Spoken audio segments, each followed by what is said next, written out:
بسم اللہ الرحمن الرحیم۔ ناظرین اکرام السلام علیکم، میں ہوں آپ کا میزبان محمد زبیر عزیز اور آپ دیکھ رہے ہیں پروگرام مشکل کا حل۔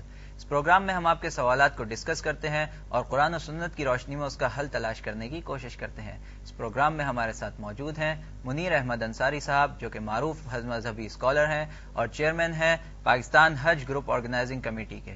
السلام علیکم انصاری صاحب، کیسے مزاج ہیں آپ کے؟ اعوذ باللہ من الشیطان الرجیم، بسم اللہ الرحمن الرحیم۔ وعلیکم السلام زبیر میاں، اللہ کا بڑا احسان ہے، کرم ہے۔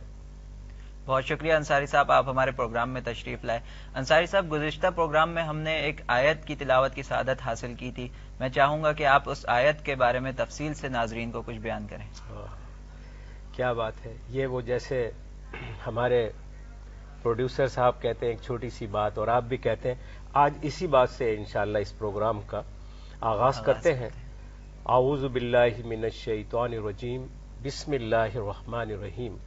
لیس البر ان تولوا وجوہکم قبل المشرق والمغرب ولکن البر من آمن باللہ والیوم الآخر والملائکۃ والکتاب والنبیین وآتى المال على حبه ذوي القربى واليتامى والمساكين وابن السبيل والسائلين وفي الرقاب وأقام الصلاة وآتوا الزكاة والموفون بعهدهم إذا عاهدوا والصابرين البأساء والضراء وحين البأس أولئك الذين صدقوا وأولئك هم المهتدون۔ جی، متقون ایک اور دوسری جگہ ہے۔ اچھا، ٹھیک ہے۔ اس ترجمے کی بھی سعادت حاصل کر رہا ہوں۔ یہ جب اس وحی کا نزول ہوا ہے تو حضور اکرم صلی اللہ علیہ وسلم پر ایک رقت طاری ہو گئی تھی۔ اس میں اللہ تعالی نے اپنی ربوبیت، عبادت، اس کا شکر، اس کی نعمتوں کا شکر، اور جو ہم آئے دن وعدے کرتے ہیں، اور وہ اس وعدے کا بھی جو دنیا میں ہم آئے ہیں وعدہ کر آئے تھے کہ اللہ میں تیرے دین پر قائم رہوں گا، تیرے دین پر قائم رہوں گا۔ اس میں کیا ہے، کچھ لوگ تھوڑا سا عبادت کر کے اینٹنے لگتے ہیں، غرور کرنے لگتے ہیں، گردن اکڑ جاتی، تو اس پہ اللہ تعالیٰ تنبیہ فرما رہے ہیں، سارا کمال اس میں نہیں آ گیا کہ تم اپنا منہ مشرق کی طرف کر لو، مغرب کی طرف کر لو۔ کمال تو یہ ہے کہ اللہ کو بغیر دیکھے اور ایمان لاؤ، روز قیامت پر ایمان لاؤ، ملائکہ پر ایمان لاؤ، اور جتنے آسمانی صحیفے ہیں جو پیغمبروں پر اترے ہیں بشمول قرآن کے، اس پہ ایمان لاؤ، اور جتنے نبی آئے ہیں ان پر ایمان لاؤ۔ پھر تم ان لوگوں کی طرح ہو جاؤ جو نماز قائم کرتے ہیں، زکوٰۃ دیتے ہیں، اور اللہ نے جو مال انہیں دیا ہے، اللہ نے جو مال انہیں دیا ہے وہ خرچ کرتے ہیں اللہ کی راہ میں، عزیز و اقارب پر، یتیموں پر، مسکینوں پر، مانگنے والوں پر، یعنی تم ویسے ہو جاؤ، یہ ہدایت ہو رہی ہے مانگنے والوں پر، اور جو مقروض ہیں ان کے قرضے ادا کرنے والوں، اور جن پر جرمانے ہوئے ان کے جرمانوں سے گردنیں چھڑانے کے لیے، اور پھر نماز قائم کرتے ہیں، زکوٰۃ دیتے ہیں، اور جو عہد کرتے ہیں اس کو پورا کرتے ہیں۔ جی، اس کے بعد پھر صبر کرتے ہیں، بیماری میں، ناداری میں، تنگی میں، اور کس قدر خوف میں۔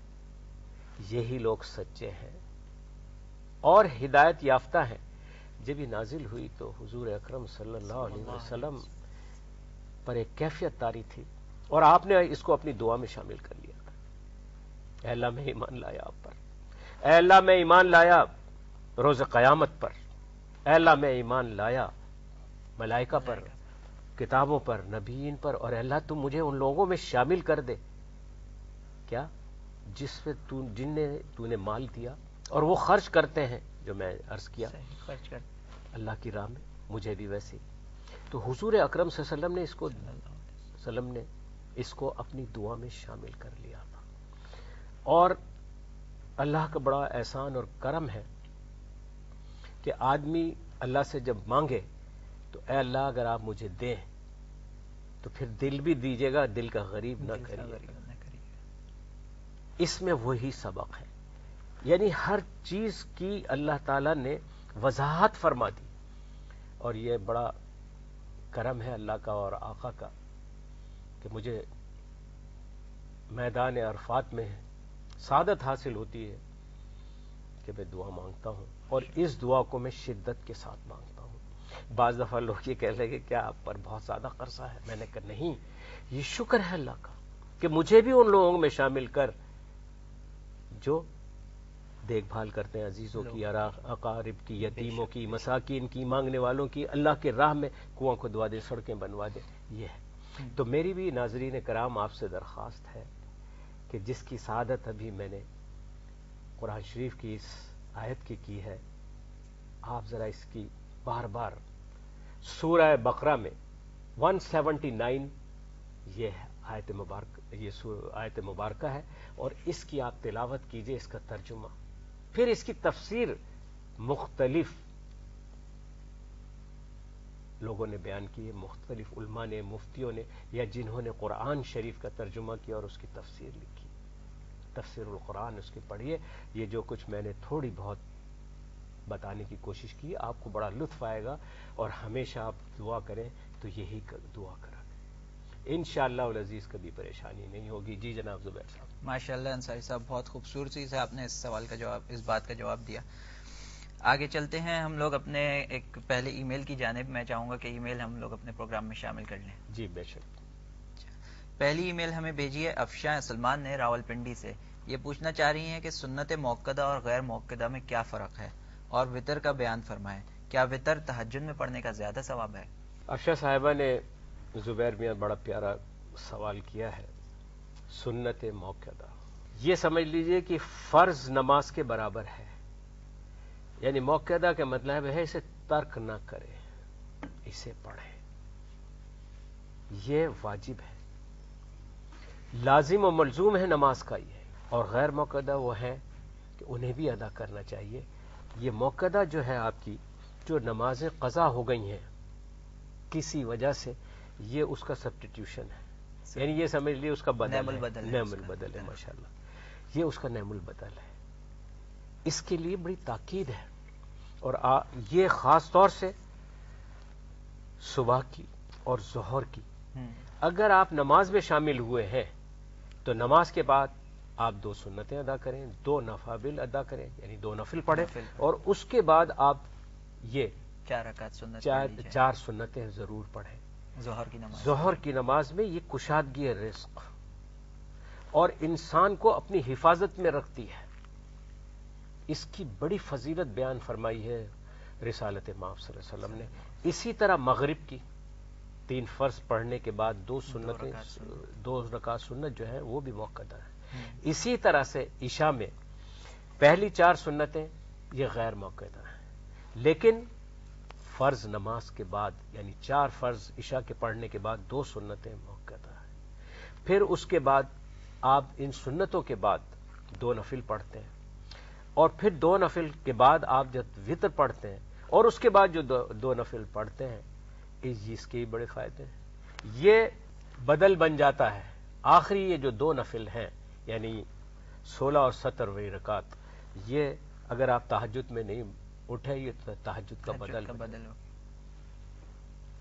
حضور اکرم صلی اللہ علیہ وآلہ وسلم کا عموماً جو معمولات تھے تہجد میں، حضور اکرم صلی اللہ علیہ وسلم میں لوگوں کو بتا دوں ناظرین کرام، یہ بہت سے لوگوں کے ذہن میں یہ ہے کہ 12 رکعتیں پڑھیں، 4 پڑھیں، 8 پڑھیں، 10 پڑھیں، تو میں آج آپ کو بتا دوں کہ حضور اکرم صلی اللہ علیہ وآلہ وسلم نے 2 نفل بھی پڑھے ہیں، 2 رکعت بھی پڑھی ہیں، 2 سے 4 بھی پڑھی ہیں، 8 بھی پڑھی ہیں، اور عموماً رسول اکرم صلی اللہ علیہ وآلہ وسلم 10 رکعتیں عطا فرماتے تھے، اور اس کے بعد پھر آپ وطر ادا فرماتے تھے 2 نفل پڑھنے کے بعد، اور پھر ایک وطر کی نیت فرماتے تھے آپ، اور وہ وطر ادا فرماتے تھے۔ اس میں کیا ہے کہ حضور اکرم صلی اللہ علیہ وسلم نے فرمایا کہ جب تم عشاء کی نماز پڑھ لو تو یہ آگے کی نماز چھوڑ دو، اپنے کام کرنے لگو، اور جب بستر پہ جانے لگو تو یہ 2 سنت اور 2 نفل پڑھ لیا کرو۔ تم نے جو کام کیا وہ کام تو کیا ہی کیا،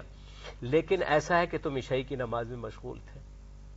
اسی طرح سونے کے بعد جب تم اٹھے، اگر تمہیں یہ ڈر ہو کہ میں نہیں اٹھوں گا تو وطر ادا کر لو، اور اگر یہ ہے کہ اللہ تعالیٰ تمہیں اٹھا دے گا تو پھر تم پہلے تہجد پڑھو اور 3 وتر پڑھ لو. آپ یہ سمجھ لیں کہ ایسا ہوگا کہ جیسے وہ ساری رات عبادت میں رہا, اور وہ ان لوگوں میں شامل ہو جائے گا. مومن تو وہ ہیں کہ جو دن میں روزہ رکھتے ہیں اور رات کو اللہ کی عبادت میں کھڑے, اللہ کے حضور کھڑے رہتے. تو زبیر میاں یہ اس طرح ہے. عموماً بزرگان دین, میں نے اپنے والد کو بھی دیکھا کہ وہ تہجد میں ہی وتر ادا فرماتے تھے, اور وہ تہجد گھر میں پڑھ کے وتر پڑھنے کے بعد انتظار کرتے اور کچھ نہ کچھ تسبیحات مشغول ہو جاتے تھے. پھر جب اذان ہو جاتی تھی تو اس کے بعد وہ مسجد تشریف لے جاتے تھے اور سب کو اٹھاتے ہوئے جاتے تھے. ان کا ایک بس تھا کہ وہ ان کے ہاتھ میں لوٹا تھا, تخت بچھا رہتا تھا, صحن میں اٹھا کے پانی پھینک دیتے تھے, اور ذرا سا کسی نے انگڑائی لیا تو بمائے لوٹے کے پانی آتا تھا.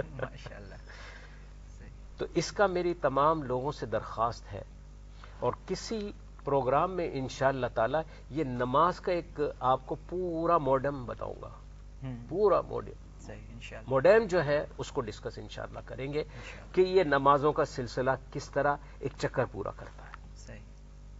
اور پھر اس میں دنیا کے کاروبار, روزمرہ کے کاروبار, آنا جانا, اس میں ایک آدمی میں ایک وہ آ جاتی ہے, زندگی میں ایک چینج آ جاتا ہے, ایک روٹین آ جاتی ہے, یعنی ہر کام پھر وہ اپنے وقت سے کرنے لگتا ہے. آج ہمیں دعوتوں میں ٹائم دیا جاتا ہے کہ 8 بجے آ جائیے, کارڈ میں تو 8 بجے لکھا ہوا ہے, آہستہ سے کہتے ہیں آپ 10 بجے آ جائیے.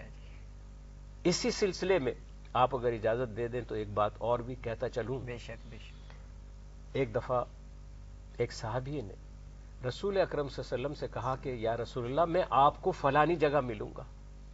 حضور اکرم صلی اللہ علیہ وسلم کوئی کام تھا, آپ رسالت مآب صلی اللہ علیہ وسلم وہاں تشریف لے گئے. وہ صاحب نہیں آئے اس دن, دوسرے دن بھی آپ کھڑے رہے, تیسرے دن بھی کھڑے رہے. چوتھے دن جب وہ شخص ملا, کہ اللہ آپ نے ہمیں مشقت میں ڈال دیا, آپ تشریف نہیں لائے. انہوں نے بڑی معافی مانگی کہ یا رسول اللہ میں بھول گیا.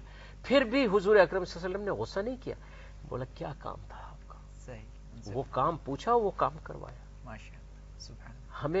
ہم ذرا سا انتظار کر لیتے, لیکن یہ جو روٹین ہم نے دعوتوں میں اور محفلوں میں کر لیا ہے نا, اسے اگر ہم اجتناب ایک دفعہ برت لیں تو ٹائم کی جو پابندی ہے. اسی طرح اگر آپ اجازت دیں, ان تمام اماموں سے جو امامت فرماتے ہیں, جو جمعے کی نماز یا خطبہ پڑھتے ہیں, تلاوت اس میں جو کرتے ہیں لمبی کر دیتے ہیں, دعائیں لمبی کر دیتے ہیں. حضور اکرم صلی اللہ علیہ وسلم نے فرمایا کہ وہ جمعے کی نماز کے لیے بیٹھا ہے, آپ کا خطبہ اس نے پہلے سنا, مطلب تقریر سنی, پھر خطبہ سنا, پھر آپ اس میں جب سورت لگاتے ہیں تو اس کو لمبا کر دیتے ہیں, دعا آپ لمبا کر دیتے ہیں. اب ضعیف آدمی ہے, بہت سو کو حاجت ہوتی ہے, بہت سو کو آپ دیکھیں بیماری ہوتی ہے.